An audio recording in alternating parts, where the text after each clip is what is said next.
Va a ser principalmente enterobacterias. Enterobacterias en general, tenemos que tener en cuenta que es retomable. Esto entra siempre. Siempre que sea enterobacterias va a entrar o algún caso clínico, va a entrar un cuadro, principalmente de E. coli. De E. coli va a entrar siempre algo, así que esto, por lo menos saber las generalidades que vamos a ver hoy, principalmente de E. coli, que es lo que más toman y entra siempre. Y en los orales también. Así que este por ahí es un tema que tenemos que verlo sí o sí. Bien. Entonces, lo primero que tenemos que ver es más que nada la división. Nosotros antes, como veníamos viendo gran positivos, que eran los estretos, los epiógenes, ahora saltamos más a gran negativos, cocos y bacilos. Mucho lo que veíamos como cocos gran negativo cuando vemos Neisseria en los casos clínicos. Y ahora, si ven de este lado, de bacilos gran negativos, dos divisiones grandes, aerobios facultativos y anaerobios. Y dentro de aerobios facultativos tenemos lo que son enterobacterias. De enterobacterias, todo lo que sea, siempre algo por ahí, una memotecnia que está, o sea, no es una memotecnia, pero para que ustedes se acuerden, todas las, todas las que sean bacterias que van a ser diarrea, la que a ustedes les suene bacteria diarrea va a ser bacilo gran negativo, aerobio facultativo, en la gran mayoría. Entonces, por ahí si tienen dudas y, por ejemplo, escuchan algo que saben que por ahí da diarrea, que son morancela, salmonella, shigella, cercinia, cualquiera de esas que ustedes dicen es una diarreica, siempre tenganlo en cuenta que es bacila gran negativa, aerobio facultativo. Con esa por ahí mucho en choice puede aparecer más que nada, que no sé, les ponen dos, tres bacterias y ponen cuál de estas es una enterobacteria, o esta enterobacteria es bacila gran negativa, qué sé yo, siempre váyanse por eso. Esperen que agrego a alguien más. Allá. Entonces, para tener en cuenta bien, que nos quede bien fijo, todas las enterobacterias, las de importancia médica, E. coli, Salmonella, Shigella, Yersinia, van a ser bacilo gran negativos, aerobios facultativos. Eso para que nos quede bien claro que sí o sí, como algo que sí o sí tenemos que saber y que es retomable siempre. Entonces, lo que vamos a ver hoy, puse en la flechita, va a ser principalmente E. coli. Dentro de la familia que veíamos antes, de toda la familia de Enterobacteriaceae, lo primero, lo que ya veníamos diciendo, bacilos gram negativos, aerobios o anaerobios facultativos, acuérdense de coli, siempre anaerobio facultativo. El desarrollo fácilmente en medios de cultivo, aunque igual estas bacterias, muchos ahora vamos a ir viendo cada una, pero suelen ser autolimitadas, suelen ser diarreas autolimitadas. Entonces por ahí no se llega a hacer un cultivo. Muchas de esas diarreas que sean secretorias, bien acuosas, a veces no se recupera el agente causal, pero sí está bueno saberlo cuando es una diarrea que no recupera. Que vos ves que pasan los días y no se autolimita, que por ahí tiene más cuadros de deshidratación en los pacientes. En eso por ahí sí se necesita un medio de cultivo específico y la tipificación de la bacteria. El hábitat es en el intestino humano y de animales, eso es importante porque se van a encontrar por todos lados. Principalmente E. coli se encuentra por todos lados, porque principalmente se desarrolla en humanos y animales que se los caracteriza como homotrópicos, que son los de sangre caliente. Entonces cada uno va a tener su serotipo prevalente, pero va a estar por todos lados. Y lo podemos agarrar. Y mucho también en suelo y agua y comidas, pero en agua más que nada, en la parte donde, en las carencias sociales y lo que es donde disminuye la eliminación de excretas o todo lo que parte de la infraestructura de eliminación de excretas, tenemos mucho riesgo de contagiar. Y eso también las dividimos en comensales, de la flora normal del intestino, patógenos estrictos, que acá tenemos Shigella, Salmonella, sí o sí patógenos estrictos, y oportunistas. En oportunistas son importantes, por ejemplo, en diarreas que no tienen resolución en personas con inmunocompromiso. Por ejemplo, las diarreas de VIH positivo son mucho por Protu o Cloacaes, que son muy raros que aparezca una diarrea, por ejemplo, por Cloacae en un inmunocompetente, pero en inmunocomprometido es importante. Y muy importante también en VIH positivos, por ejemplo, tienen diarreas crónicas. Y las diarreas crónicas, por Cloacae más que nada, son importante control, más que nada para la hidratación y por la parte de fallo renal también cuando hay una hipovolemia. Entonces, oportunista tenemos que tener en cuenta siempre un inmunocomprometido. Si hay un rescate de alguna etiología que esté dentro de las oportunistas, sí o sí hay que hacerle serología, porque algún tipo de inmunocompromiso tiene. Después, en la familia, acá vamos a tener dos. Los más importantes que hay que saber sí o sí son las de la izquierda, Escherichia coli, Salmonella, Shigella y Klebsiella. Y después los de la derecha, mucho en inmunocompromiso, por ejemplo, Proteus. Bueno, Proteus es gran etiología de infección de tracto urinario baja, pero puede aparecer mucho en lo que son inmunocompromiso. Ven que acá, por ejemplo, el Enterobater cloacae es muy de inmunocompromiso. Después lo que es el Serratia también muy de incompromiso. Yersinia sí puede ser una de las enterobacterias que son patógenas estrictas también. Pero bueno, las que nosotros tenemos que saber sí o sí van a ser las de la izquierda, sí o sí, estas suelen tomarse siempre. Y sí tener en cuenta aquellas que van a producir algún tipo de diarrea en inmunocompromiso. Y Proteus, por ahí separarlo un poquito de la infección de tracto urinaria baja. Después, creo que les quería mostrar en la clínica patología cómo va a ser la expresión clínica que va a tener la bacteria, principalmente E. coli. Vean que E. coli está en todo. Está en infecciones gastrointestinales, urinarias, respiratorias, sepsis, hospitalarias, y bueno, acá tenemos patógenos estrictos que es la Shigella, Salmonella y Yersinia. Entonces, lo que ustedes tienen que pensar acá en E. coli, como puede estar en todo, siempre la pueden usar para ejemplos. O sea, cuando les digan, por ejemplo, nombre 3 bacterias de infección del respiratorio, ¿ustedes se acuerdan 2? Pongan E. coli, porque E. coli sabiendo uno o dos de los factores de virulencia la van a poder defender en cualquiera. Entonces E. coli está bueno porque es te ayuda. Para cualquiera que les pidan ejemplos, E. coli siempre lo van a poder usar como ejemplo. Obviamente lo van a tener que defender un poco, pero con 2 o 3 características y con un factor de virulencia, se las van a dar como válidas. Por ejemplo, si les aparece un cuadro y diga, no sé, poner 3 bacterias de infección gastrointestinal. ¿Se acuerdan 2? Pongan E. coli. O no se acuerdan ninguna, pongan E. coli. Porque siempre se les va a sumar y se da como correcta, porque de una forma u otra la podés pelear. Entonces, de E. coli, muy importante, igual la patología, o la más prevalente es la patología diarreica y la infección de tracto urinario. Después vamos a ver la E. coli uropatógena, igual se las puse para dárselas ahora. Cómo es la prevalencia de la infección de tracto urinario, casi el 90% en las no complicadas, y en las complicadas casi 40-50%. Entonces E. coli como un buen, siempre tenganlo arriba como infecciones de tracto urinario, y después Proteus y algún otro más. Si seguimos dentro como para las patologías de gastrointestinales que nos va a dar E. coli, tenemos que como hacer una definición de diarreas. Por ahí es medio una boludez, pero a veces suelen decir eso. Por ejemplo, no sé, uno en los orales más que nada dicen, bueno, una E. coli diarreica, y la profe les puede preguntar, bueno, pero ¿qué es una diarrea? Y ahí siempre igual tengamos en cuenta que la diarrea es algo muy objetivo, tipo es algo que vos lo ves y decís, bueno, es una diarrea. Pero bueno, tiene una clasificación del libro, que es esa, que es un peso S superior a 225 gramos día y el contenido acuoso superior al 70%.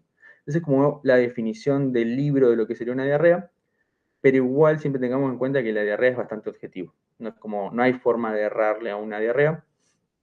Y después sí lo que tenemos que hacer es clasificar esa diarrea. Vamos a tener, esta es la clasificación de la fisiopatológica. Van a encontrar 2 clasificaciones, una fisiopatológica y una clínica. En la fisiopatológica es osmótica, secretoria e inflamatoria, que bueno, ahí tenemos que ver bien los mecanismos. En la osmótica es diferente cómo se da, o sea, si uno lo piensa, por ejemplo, ustedes pueden decir que el poder osmótico se pierde y el agua se mueve, entonces el agua se va hacia el espacio del lumen. Pero en realidad es diferente. En la osmótica lo que tiene es que hay una impedancia, una barrera entre la absorción de líquidos. Entonces el poder osmótico se mantiene en el lumen. Igual hay corrimiento de agua desde la mucosa hacia el lumen. Pero si vos tenés una excreción de agua desde lo que sería célula hacia el lumen, ahí hablamos de una secretora, que puede ser o no por una corriente osmótica, pero no es lo mismo. Inflamatoria es cuando hay una inflamación, cualquier daño de la mucosa que tenga las características inflamatorias, que muchas veces están asociados a sangre. Y después van a ver otra clasificación que es la clínica, que en la clínica es la misma, lo único que le agregan es la esteatorrea. Que la esteatorrea es una diarrea que tiene mucho contenido, es por mala absorción, mucho que no se absorben grasas, lípidos y demás. Entonces una diarrea que es bastante olorosa, es blanca, es muy característica de esta diarrea. No tanto de infecciones que sean agudas por tipo infecciosas, son más de, por ejemplo, hipersensibilidad a la gliadina, algunos síndromes de mala absorción los vamos a ver cuando veamos parásitos, por ejemplo, es característica, y después en funcionales, pancreatitis, hepatitis y demás. Pero bueno, esa es la clasificación clínica. La que a nosotros nos tiene que quedar es la fisiopatológica, y ahí le vamos a ir relacionando con los distintos tipos de bacterias para ver cómo la hacen. Después, algo importante que tenemos que tener en cuenta acá, como decíamos antes, las diarreas son bien objetivas, pero hay una escala, que es la escala de Bristol. Por ahí se usa bastante la escala de Bristol, más que nada cuando hay, más que nada los extremos, de tipo 1, tipo 2 y tipo 6-7. Y bueno, la normal, que es escala de Bristol 3. Pero bueno, es una escala que lo hace en la observación de las heces y ahí le pone un puntaje y determina cuál es el tipo de diarrea. Por ahí, esto es importante, las que se caracterizan, por nosotros dentro del abordaje de una diarrea tenemos que tomar todas las dimensiones, sea inflamatoria, sea infecciosa, sea orgánica. Entonces por ahí está bueno determinar esto, por ejemplo, masa pastosa definida, falta de fibra. Entonces ya con ese tipo de diarrea vemos por qué tipo de camino va. Igualmente, si son agudas o crónicas. Entonces, dentro de las diarreas agudas, la mayoría de las diarreas agudas, estas iban a ser de tipo infeccioso, por virus, bacterias o parásitos. Y esas son las que más nos importan a nosotros. Diarreas crónicas son más de trastorno inflamatorio, son más de algún trastorno ya de la mucosa directamente, que ahí ya tiene otro tipo de orientación hacia el abordaje de esa diarrea. En cambio, en las diarreas agudas, una persona que viene y te dice, bueno, tengo diarrea hace 3, 4 días, hace 5 días, con dolor de estómago, demás, cólicos y qué sé yo, siempre la vamos a ver más que nada por una diarrea infecciosa. De ahí veremos cuál es la causa. Dentro de esas diarreas agudas infecciosas tenemos dos tipos, la acuosa y las con sangre, que en realidad con sangre nosotros en la cátedra las tomamos como inflamatorias, como sería la disentería, y esa inflamatoria la mayoría de las veces se acompaña o no de sangre, y ahí la podemos clasificar si es por ahí una invasiva o una no invasiva. Y la acuosa, según el mecanismo fisiopatológico, la vamos a considerar como secretoria o como osmótica. Entonces eso es como lo primero que tenemos que ver. Cuando llega cualquier tipo de paciente con una diarrea, lo primero que tenemos que pensar es eso. ¿Es acuosa esa diarrea? ¿Cómo es la diarrea? Y ahí ya nos vamos a ir por un lado o por el otro. Y después lo que vamos a pensar va a ser cómo es los patógenos de esa diarrea. Ven que hay un montón. Acá hay algunos que nosotros vamos a hacer como hincapié. Principalmente vieron de bacterias las primeras 4 o 5, estas siempre son muy importantes. De virus que lo vamos a ver el cuatri que viene, por ejemplo, rotavirus, muy importante en niños. En niños pues hace una buena, tienen mucha diarrea, entonces llevan a hipovolemia, deshidratación y demás. Virus normal, calcivirus, son mucho de epidemiología, de los lugares específicos donde pueden agarrar. Y después protozoarios, que son parásitos, que estos sí la mayoría los vamos a ver. En parásitos por ahí es un poco más, contrasta un poco más la parte observacional, porque podés tener diarreas como podés tener constipaciones, grandes constipaciones, entonces por ahí en parásito vamos a dividir más eso, cuáles son diarreas y cuáles son constipación. Después, eso es importante que hablábamos el otro día de la clase, de las clasificaciones dentro del objetivo, cómo clasificamos una secretoria o una inflamatoria. Primero es la observación directa, nosotros vamos a ver una diarrea acuosa, la observamos directamente acuosa, sin poco contenido, mucho líquido. Una inflamatoria que es con disentería, que es de mal olor, puede tener moco purulento, puede ser también más espesa, ya la vamos a ver, observándola ya tenemos un dato objetivo como ese. Después, ya mediante análisis microscópico, acá vamos a ver secretora, sin leucocitos escasos, 0,5 por campo, y la inflamatoria, abundantes polimorfonucleares.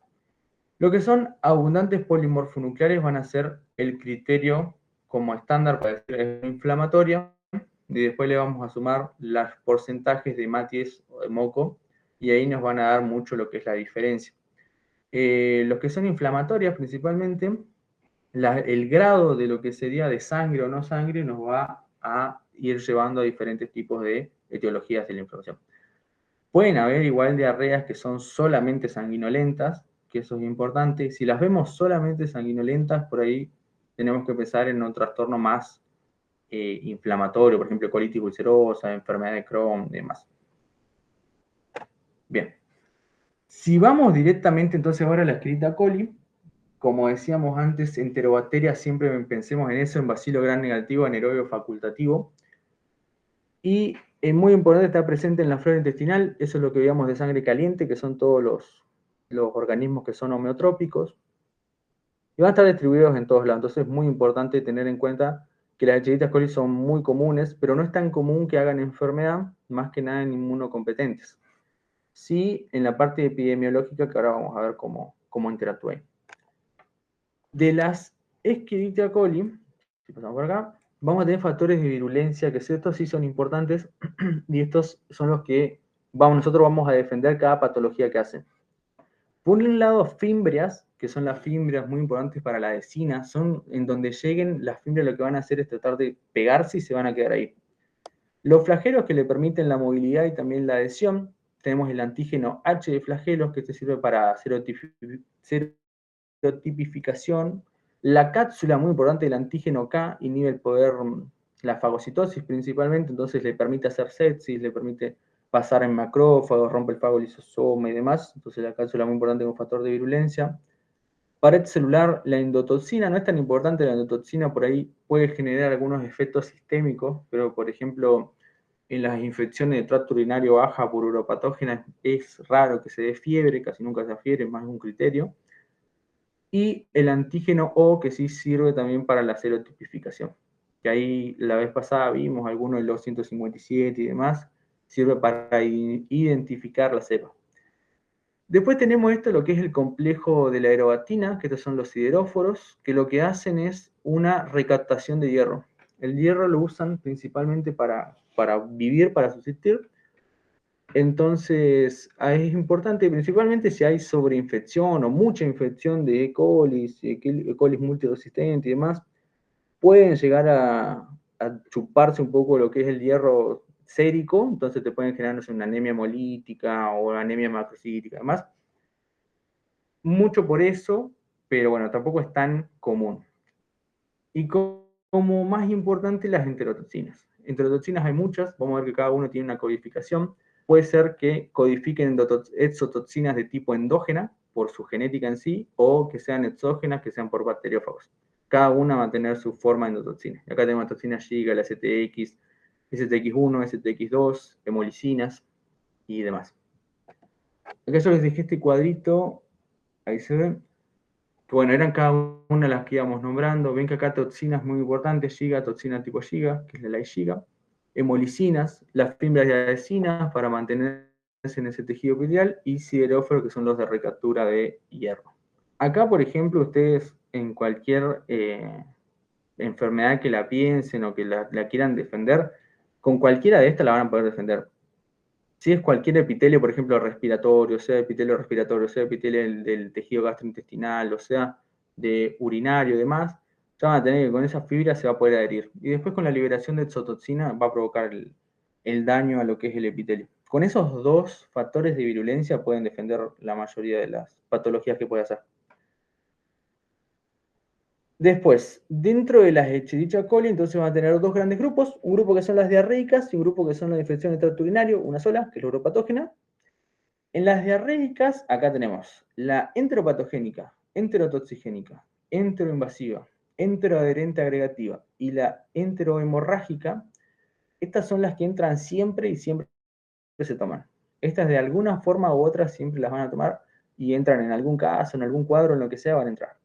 Y después hay dos, que estas son más nuevas, que es la enteroadhesiva difusa y la adherente invasiva, que por lo que se cree son configuraciones, o sea, como nuevas cepas de las enteros invasivas y enteropatógenas propiamente dicha, que lo que hacen es cambian su función, entonces se les dio otro nombre, porque tienen otra forma de invasión. Que estas no se toman, nosotros ahora yo lo que le puse es la adherente invasiva, pero porque tiene un mecanismo muy parecido a lo que es Salmonella y Leishigella. Después, las de infección de tracto urinario, la uropatógena. Bien. ¿Hasta ahí bien? ¿Alguna duda antes de empezarlas con las otras? ¿De la clasificación o algo de eso?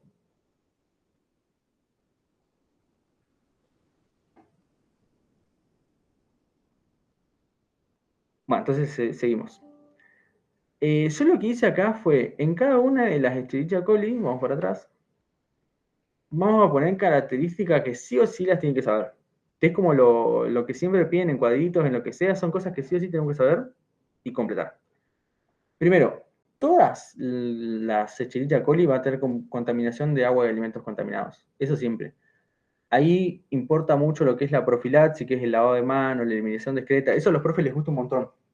Que hablen de toda esa parte, cómo hacer la profilaxis. Y bueno, podemos hablar de hemorragia con la parte de la cocción de los alimentos. Pero eso a los profes les gusta un montón y es importante. La enterotoxigénica, lo que tenemos que tener en cuenta es que van a estar adosadas a la diarrea del viajero.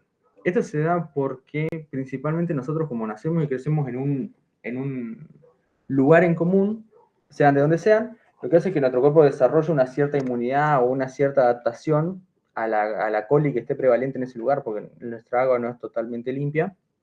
Entonces tenemos una cierta inmunidad, una cierta resistencia a esa coli, entonces nosotros tomamos agua contaminada y no pasa nada. Pero cuando nosotros nos movemos a otro lugar, puede ser que haya colis más resistentes o que sean más potentes o que nosotros no tengamos un sistema inmunitario adaptado a esa coli y nos da una diarrea. Por eso son infecciones autolimitadas. Te da la diarrea, son 4 o 7 días, mucha diarrea secretoria, mucha diarrea acuosa, y después se autolimita y para. Pasa mucho, por ejemplo, personas de esta zona que viajan, no sé, a Misiones, Corrientes, todos esos lugares, que por ahí la eliminación de excretas no están industrializada, entonces se generan grandes diarreas del viajero, igual que, por ejemplo, zonas de Buenos Aires que son como las partes más chetas, por así decirlo, y vienen acá a Neuquén, suelen tener en los primeros días, con consumo de agua que sea del agua de la canilla, cosas así, tienen diarreas del viajero.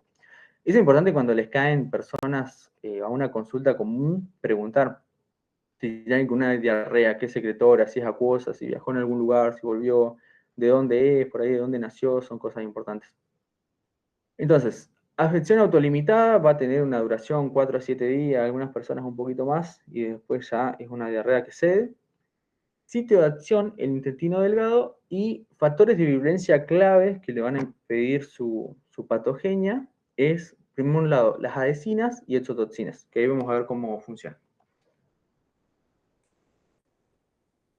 Primero, si hacemos el camino de la fisiopatología, por ejemplo, no sé, uno va a algún lugar de una zona contaminada, tomas agua de alimentos contaminados, lo que hace esa bacterias va a llegar al tracto gastrointestinal, se pega al intestino delgado por esas adhesinas, por las fimbrias y demás, y una vez que se pega, se multiplica y empieza a eliminar exotoxinas, que son dos, termolábiles y termoestables, que eso no importa porque las dos hacen lo mismo, y lo que hacen principalmente esas exotoxinas es actúan a nivel muy celular, muy bioquímico de las vías del AMP cíclico y demás, y bloquean los canales de cloro y los canales de sodio. Entonces lo que hacen, en los canales de cloro que se aumentan la secreción y los canales que reabsorben cloro y sodio los bloquean. Entonces aumentan la excreción de líquido y hacen diarrea secretoria. Acá sí, por ejemplo, es una diarrea secretoria, pero utiliza el poder osmótico. Ven que acá tienen la termolábil, termoestable, hace lo que es la vía del cíclico y demás. Ven que acá bloquea el canal de sodio y cloro, entonces vamos a tener mayor gradiente de sodio en el lumen, y también lo que hace es aumentar la eliminación de cloro. Ese gradiente que queda en el lumen de sodio y cloro aumentan lo que es el poder osmótico dentro del lumen y hacen que el agua se excrete. Entonces esa excreción es la que lleva a esas diarreas secretorias que son muy acuosas, son diarreas muy acuosas. Pero lo importante de estas diarreas es que por ahí los pacientes no se presentan con un deterioro general. Tipo, es diarrea acuosa, pero vos los ves y están re bien. No tienen fiebre, no tienen escalofrío, no tienen no lo ves en mal estado general. Después, acá sí tenemos la enteropatógena. La enteropatógena es un poquito más grave, dentro de así decirlo, pero igual también es autolimitada. Entra también en las diarreas del viajero, pero tiene un mecanismo de acción diferente. También están los sitios de acción en el intestino delgado, y acá algo importante, que vieron que en la anterior no ves un paciente en mal estado general, en la enteropatógena por ahí sí ves un paciente en mal estado general. Tiene principalmente una respuesta inflamatoria que es bastante intensa, entonces se presenta con fiebre, escalofríos, muchos cólicos, se lo ve a un paciente como angustiado, con mal estado general y demás. Entonces esa es como la gran diferencia. Mecanismo también es no invasivo, o sea que va a quedarse simplemente dentro de lo que es la mucosa, no va a haber como una penetración y demás. Y factores de virulencia, este es importante, que es la formación de un insectosoma. Que el insectosoma es este mecanismo que se llama attaching, que ahí lo vamos a ver bien, que es como la liberación de como si fuera una especie de ancla, que lo que hace es agarrar la mucosa y atraerla a él y quedarse pegada. Y a lo que se pegan todas juntas van a ser como impiden lo que es la reabsorción de líquidos y agua y generan la diarrea. Y acá la vamos a ver bien. Ven que tenemos la adhesión inicial, principalmente por flagelos y acá también las adhesinas. La unión estrecha es cuando recién llega y ahí empieza el primer paso del insectosoma. La proteína TIR es una especie de, esa sería como la especie de gancho que lo que hace es inyectarse dentro de lo que sería la mucosa, ahí libera un montón de mediadores y hace la reorganización de la actina. La reorganización de la actina es como si fuera el otro tapón de abajo, cuando tenés la proteína TIR, se reorganiza la actina y se cierra. Y cuando se cierra, queda, que ese es el efecto attaching, es el que cuando queda como esa porción sellada. Y ahí tenés una mala absorción de líquidos y diarrea por mala absorción, que se ve, creo que puse una imagen, acá. Vieron que acá ven cómo el insectosoma, que es el que baja hacia abajo, rompe igual estas paredes, por eso hace lo que es la mala absorción de líquidos, con la proteína TIR, se mete por debajo de la membrana y ahí cuando reorganiza la actina, hace el cierre. Es como que hace tac y se cierra. Mira, acá se ve como una microscopía electrónica, se ve mucho mejor y se ve como hace una estructura impermeable, principalmente por eso, por reorganización de la actina y cómo se clava directamente al epitelio. Estos son tres genes que no importan, el gen EA, el TIR y el gen ESP. Son codificaciones de la propia bacteria que es para producir ese insectosoma y para desarrollar el efecto. Después, la coli enteroinvasiva. La coli enteroinvasiva ya tenemos, como el nombre lo dice, principalmente un mecanismo invasivo. Estas sí son diarreas inflamatorias y en los casos graves son sanguinolentas. Principalmente son sanguinolentas cuando tienen coinfección con otras E. coli. Entonces tienen como múltiple plato sobre la mucosa y terminan generando diarreas sanguinolentas, pero el criterio principal va a ser las diarreas inflamatorias. También por agua, alimentos contaminados, sitio de acción intestino delgado. Factores de virulencia acá importante, si acordamos, estos son factores de virulencia plasmídicos, que son los IPAs. Los IPAs lo que hacen es que son factores de virulencia que codifica la propia bacteria genéticamente. Esto lo tenemos que dividir de los que son exógenos, que son por bacteriófagos. Este es como un cambio genético dentro de la propia bacteria sin intervención de algo exógeno que le provoca desarrollar nuevos mecanismos y esto hace la enteroinvasiva. Que el mecanismo que hace principalmente, acá está como más específico, desarrolla unas proteínas de superficie, que acá las ven que son las IPA-B, IPA-8CO, que no importan los nombres, pero, y esta, la CEDACAM, que lo que hace es que esas proteínas de superficie actúan en interacción con el epitelio y hacen que haga un endosoma. Entonces, como que la internalizan dentro de la célula, después por todos los demás factores de virulencia rompen lo que son esas vacuolas, se empiezan a multiplicar y acá lo importante es porque hasta ahí vamos a tener una diarrea por mala absorción, porque se va a adherir, algunas van a atravesar y van a formar una especie de capa. Pero cuando se multiplican, tienen este mecanismo que van a migrar por las células por la parte vasolateral y cuando pasan esa célula la rompen. Y esa ruptura es la que genera la respuesta inflamatoria y asociada a otras coinfecciones hacen la diarrea sanguinolenta. Y acá hay otro mecanismo que también es importante, que es por células M, es como que pasa directamente, tiene una primera interacción con macrófagos, si nos acordamos lo que era la cápsula esta impedía lo que era la fagocitosis, y hace de nuevo la internalización. Entonces tenemos en cuenta esos dos tipos de desarrollo de diarrea. Uno por la adhesión al epitelio y por impedir la reabsorción de líquidos, y la otra va a ser por su multiplicación y la ruptura de la célula cuando pasa a la vasolateral, que es importante como mecanismo. Por eso es sanguinolenta y también por mala absorción. Después, una de las últimas, esta es la Escherichia coli, la enteroadherente agregativa. Esta es importante principalmente, el factor de virulencia también son los IPAs, que los IPAs es que genéticamente hace otros factores de virulencia que acá lo que generan son unos receptores que funcionan como puentes. Y esos receptores de puentes, entre ellas, como si fueran plaquetas, tipo tienen como los receptores de plaquetas, como una analogía, entonces se activan y empiezan a interactuar entre ellas y generan como toda una capa. Y esa capa principalmente hacen disminución de la absorción de líquido y generan diarrea acuosa, porque no se puede reabsorber nada y pasa. Sitio de acción intestino delgado, aunque hay algunas que también se pueden desarrollar en intestino grueso, principalmente porque en intestino grueso tenemos como la mayor reabsorción de agua, entonces hubo algunas como que se modificaron con el tiempo y van directamente a intestino grueso. Y hago alimentos contaminados como veíamos con las demás. Esa es bastante más simple. Después, la enterohemorrágica, esta es la más importante, esta la suelen preguntar siempre con algún caso de... Siempre el caso que preguntan enterohemorrágica es de un niño de 5 o 6 años con una diarrea sanguinolenta o una diarrea inflamatoria que comió una hamburguesa o comió cosas así. Ese es como el caso clásico que siempre hacen de enterohemorrágica. Entonces, de estas, la mayor importancia médica, consumo de la carne que sea cruda. Acá también hace mucho énfasis, por lo menos la cátedra, en la parte de profilaxis, de cómo cocinar la carne, de no mezclar los utensilios, del lavado de manos, de evitar lo que es el consumo de carne menores de 5 años. Y los serotipos que acaban de ser prevalentes principalmente en la zona, el nuestro es el O157, pero después hay otros serotipos que están distribuidos en otros países y demás. Los cuadros clínicos, acá hay que tener en cuenta que es esa diarrea. Diarrea leve por ahí sí la hace, pero no es motivo de consulta de los pacientes, porque tienen una diarrea y se les pasa y listo. Cuando es el motivo de consulta real es por diarrea hemorrágicas o también por diarreas muy inflamatorias. Y la complicación más severa entonces es el síndrome urémico hemolítico. Igual el síndrome urémico hemolítico es muy baja la probabilidad de casos de síndrome urémico hemolítico, pero bueno, si pasan necesitan como una buena acción porque es potencialmente mortal.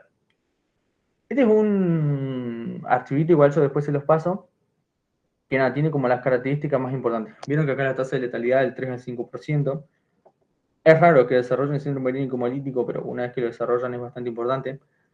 Lo que tiene esta tasa es que es un poco, te miente un poco la tasa, porque por ejemplo en los lugares que están muy alejados del sistema médico, porque la tasa de letalidad es un 3 al 5% con tratamiento.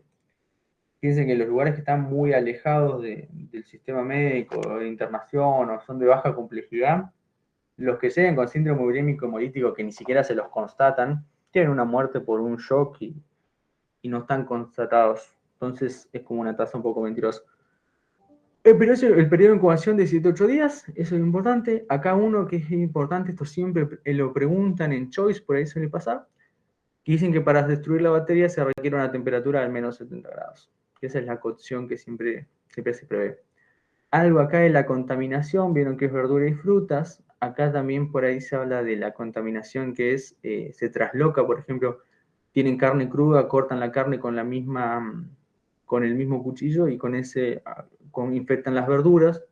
Entonces las verduras las consumen y es como igualmente están consumiendo la E. coli.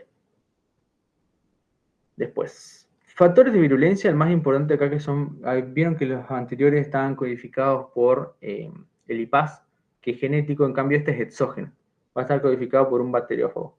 Que el bacteriófago puede ser otra bacteria o también pueden tener como un origen vírico, que lo que hace es la inyección de un material genético externo, cambia su conformación y les da nuevas funciones. Que la nueva función acá es el desarrollo de la toxina, que es la STX o toxina G. Mecanismo no invasivo, esto es importante porque a veces, lo pongo acá, a veces en algunos choice ponían una trampita que ponían, no sé, la toxina G, daban toda la resolución de un síndrome urémico hemolítico. Entonces le ponían mecanismo de acción, es un mecanismo invasivo y liberación de toxina G. En cambio, si ustedes ven acá, en el mecanismo no es invasivo. Lo que es la enterohemorrágica se adhiere principalmente al epitelio. Acá sí tiene la liberación de exotoxina local, que es la que hace la destrucción del epitelio y estas hemorragias y reacción inflamatoria, pero no atraviesa, no penetra lo que sería la célula propiamente dicha. Entonces, por eso es por ahí una trampita que suelen hacer. Como tener en cuenta eso, que la enterohemorrágica sí hace una diarrea sanguinolenta, inflamatoria, pero no por ruptura de la célula por penetración, porque ingresa un mecanismo totalmente invasivo, sino por la adhesión y la liberación de exotoxinas. Es bien local todo lo que es el daño que produce. Y bueno, tenemos como resultado las diarreas inflamatorias y sanguinolentas. La STX lo que hace, bueno, acá tenemos STX1 y STX2. La STX2 es la más común que haga el síndrome urémico hemolítico y STX1 es por ahí más de la reacción inflamatoria. Y también es importante que el lugar de acción es muy del intestino grueso, más tropismo por el intestino grueso. Después,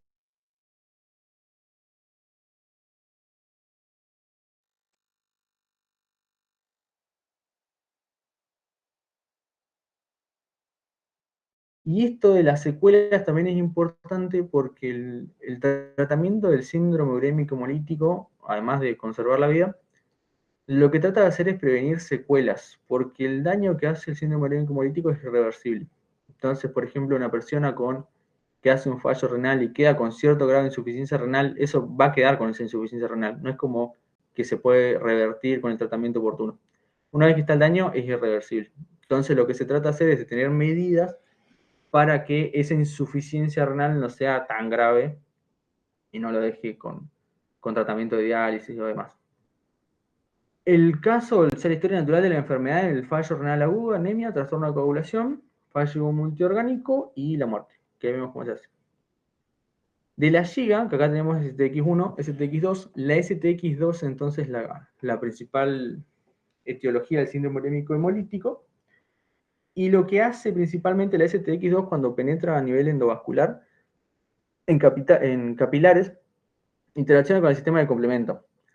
Cuando interacciona con el sistema de complemento empieza toda la cascada inflamatoria y ahí es donde va a hacer daño endotelial primero.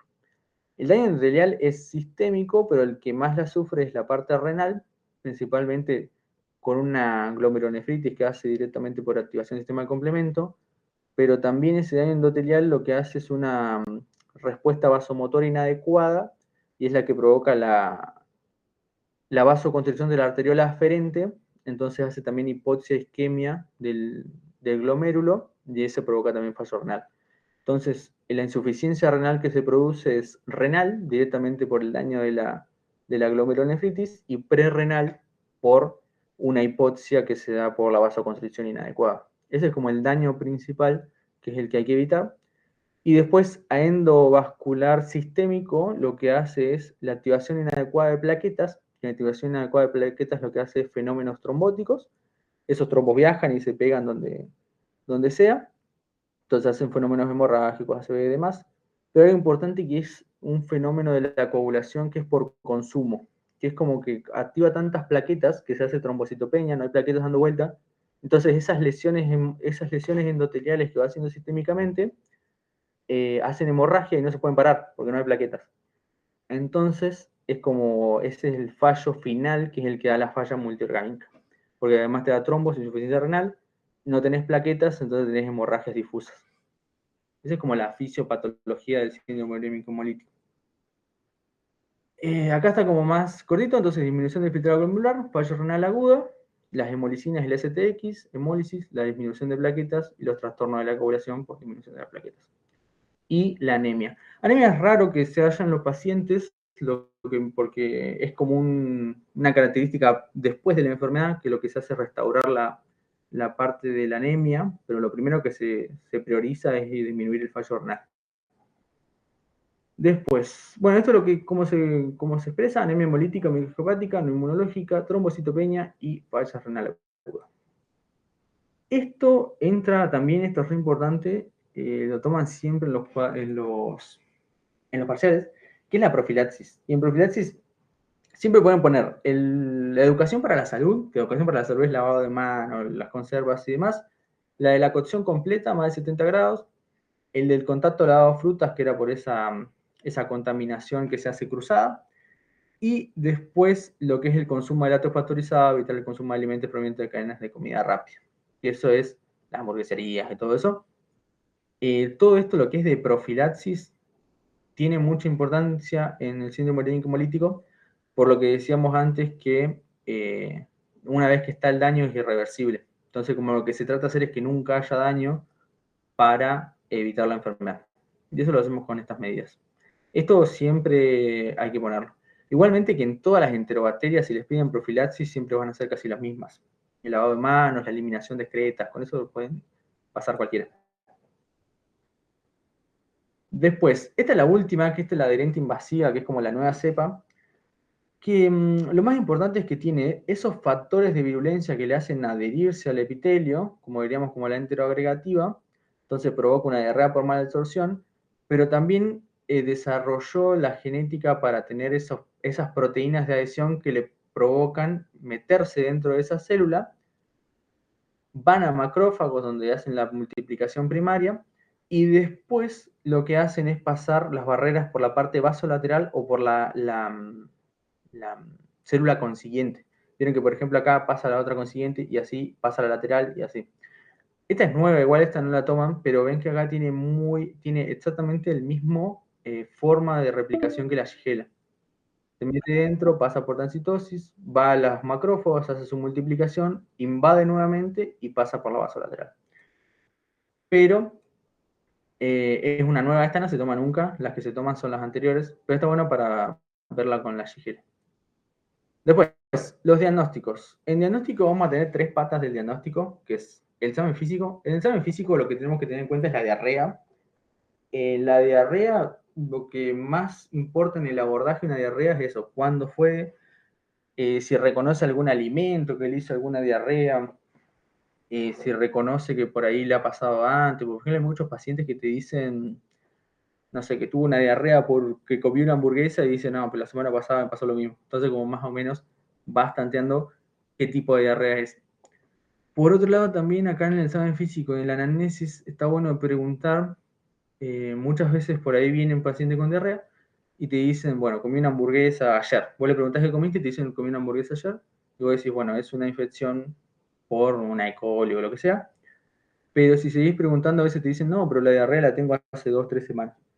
Entonces, ver bien la cronología de esa diarrea, cuándo empieza, cuándo terminó, si es continua por ahí, a veces son diarreas que están durante todo el día, que tienen urgencias. Por ejemplo, las diarreas, por ejemplo, de la colitis ulcerosa, son diarreas que los pacientes no pueden no van a trabajar ni nada, pues son diarreas explosivas que no pueden contenerlo. Y eso es como muy diagnóstico diferencial de los diferentes tipos. En análisis físico-químico, que ese es el físico, como es bien objetivo, tipo vemos una diarrea sanguinolenta, una diarrea con mucosa, una diarrea con material purulento o una diarrea que sea líquida. Acá en análisis químicos de las diarreas no se hacen tanto, pero por esto que el dato de ver una diarrea es bastante objetivo. Es como que rápidamente la podés clasificar y como que no deja muchas dudas. Y después, en casos raros, por ahí cuando esas diarreas no tienen resoluciones o cuando por ahí se extienden y no adhieren al tratamiento y vuelven con diarreas, se le puede hacer el coprocultivo. En coprocultivo se usa ese lagar, el MAT-Coney, que es como el que les da las posibilidades de crecimiento. Pero bueno, eso es en casos bastante raros. La mayoría de las diarreas, más que nada por E. coli, tienen resolución propia y autolimitadas, entonces como que no se llega a ese coprocultivo. Después, como muy raro, y esto acuérdense de ponerlo al último, se puede hacer PCR y ELISA. Eso mucho también en pacientes que no responden a los tratamientos ni a la terapéutica, entonces no se encuentra nada por ningún lado. Y la última opción es una PCR o una ELISA para ver cuál es si hay agente o no. Después, la última que nos quedaría sería la uropatógena. En la uropatógena es más que nada infección del tracto urinario. En la infección del tracto urinario, lo que sí o sí tenemos que saber, que eso también lo suelen preguntar, es cuáles son las vías. Vías hay 2, hematógena y ascendente. La más común es la ascendente, que la ascendente es por una traslocación directamente de la parte anorrectal, que se va hacia adelante y ahí sube por uretra. Más común en mujeres, principalmente por la proximidad anatómica. Y la más común que haga un ascendente es una cistitis. Eso es lo más importante. Y después de infecciones urinarias bajas es cistitis, de infecciones urinarias altas es la pielonefritis. Después, hematógenas son más raras y en la hematógena lo que hay que tener en cuenta es que, bueno, tiene otros signos clínicos y además suelen tener un foco primario en otro lado. Suelen ser de una infección pulmonar o de una infección de partes blandas que después termina siendo una infección de tracto urinario que suele ser alta principalmente y se da por vía hematógena, principalmente cuando hay una bacteriemia presente y un foco primario en otro lado. Después, esta es otra clasificación, aparte de las infecciones de tracto urinario bajas y altas, tenemos las complicadas y las no complicadas. La no complicada, bien que la no complicada y la complicada siempre es por Escherichia coli, en el máximo de los porcentajes principalmente. Por eso siempre que también les hagan una pregunta media trampa, así como ¿cuál es el agente etiológico más común en la complicada y la no complicada? Es Escherichia coli igual. Siempre es esa como máxima.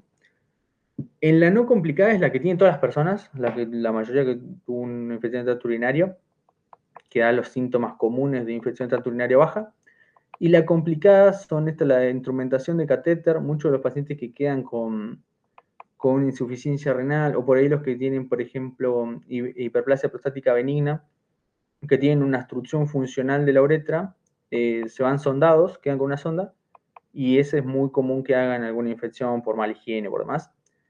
Y anomalías, que las anomalías es bastante raro, pero sí en pacientes que tienen, por ejemplo, hipospadías o trastornos del desarrollo de la uretra y demás, suelen hacer infecciones de tracto urinario complicadas.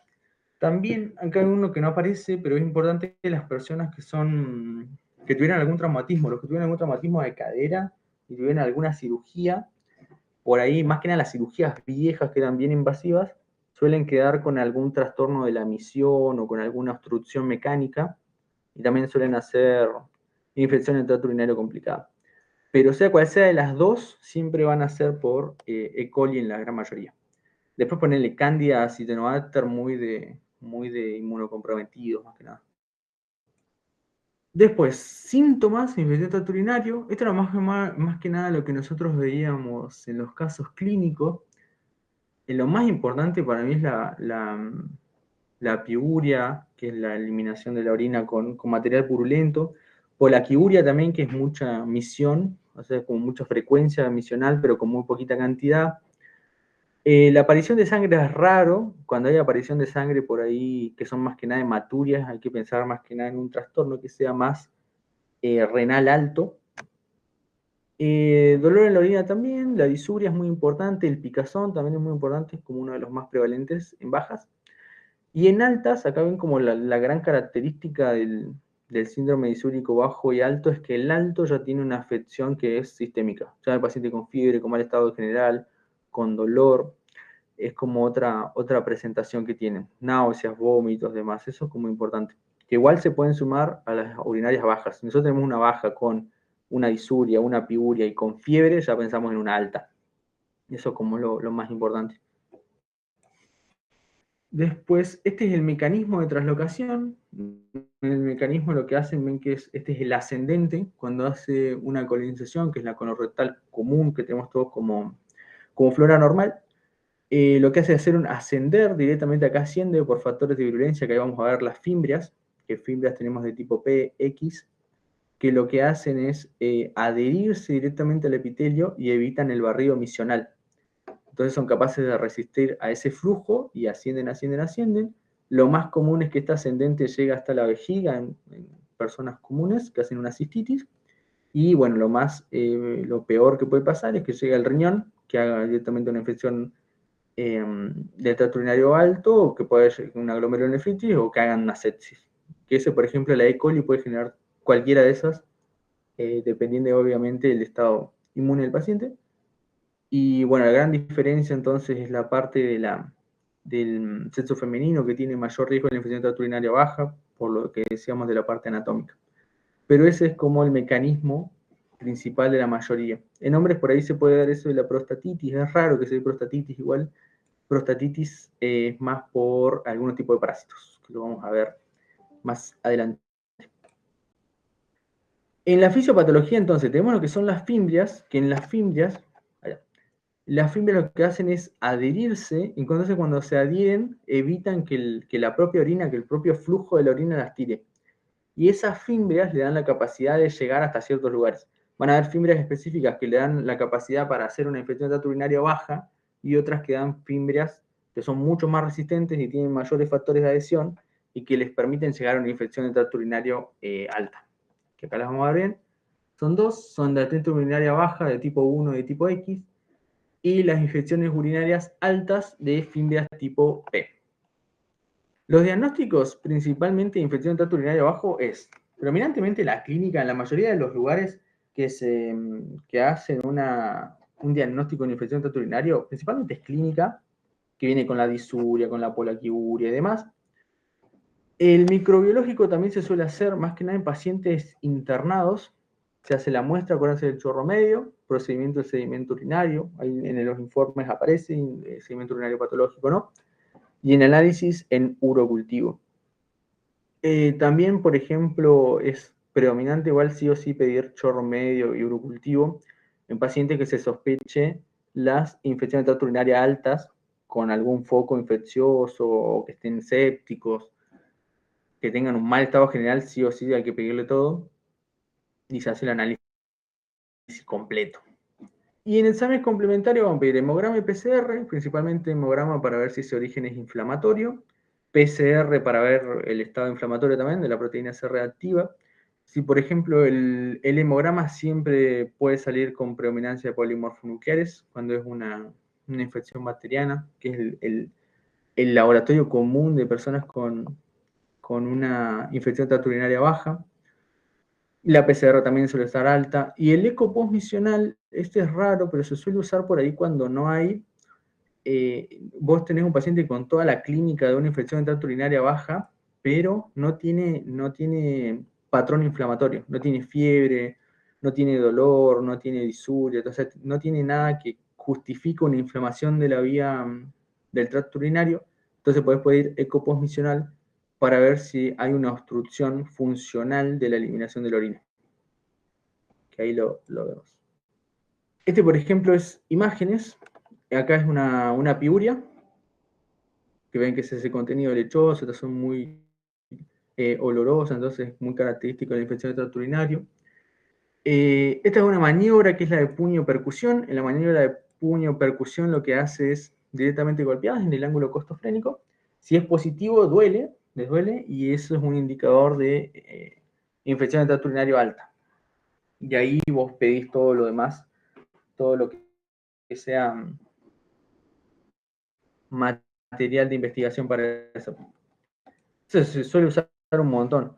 Después, acá, esta es la eco postmisional. En la eco lo que se hace es utilizar el ecógrafo, se pone suprapúbico y lo que hace es ver directamente la vejiga. Que acá en la vejiga se le pide al paciente, se le da agua, entonces se llena toda la vejiga de agua, se mide lo que es el volumen de esa vejiga y después cuando el paciente va a orinar, termina de orinar y se le vuelve a hacer el eco, que acá hay uno patológico, y ven que acá el eco lo que hace es que deja un poco de orina dentro de lo que es la cavidad, esto tendría que estar todo cerrado, y entonces cuando vos tenés ese patrón en un paciente que tiene síntomas de infección urinaria baja o alta, pero no tiene patrón inflamatorio, ahí hay que estudiar más una causa que sea más orgánica, una prostatitis o algo que le esté impidiendo misionar, tanto sea por uretra. La mayoría de esto les pasa por hiperplasia prostática benigna. Ese chorro misional no suele pasar, no tiene la presión suficiente, y solamente pasa cuando se alivia la presión, cuando hay mucha presión dentro de lo que es la vejiga. Es como que la vejiga está tan llena que descomprime con un espasmo y ahí lanza un poco de orina. Pero eso es como un diagnóstico bien diferencial. Bien, eso sería todo de coli, lo que más que nada tenemos que saber. Eso es lo más importante, lo que nos pueden tomar. ¿Alguna duda? ¿Algo que les quedó? ¿Terminaron de ver hongos? ¿O todavía queda un módulo más?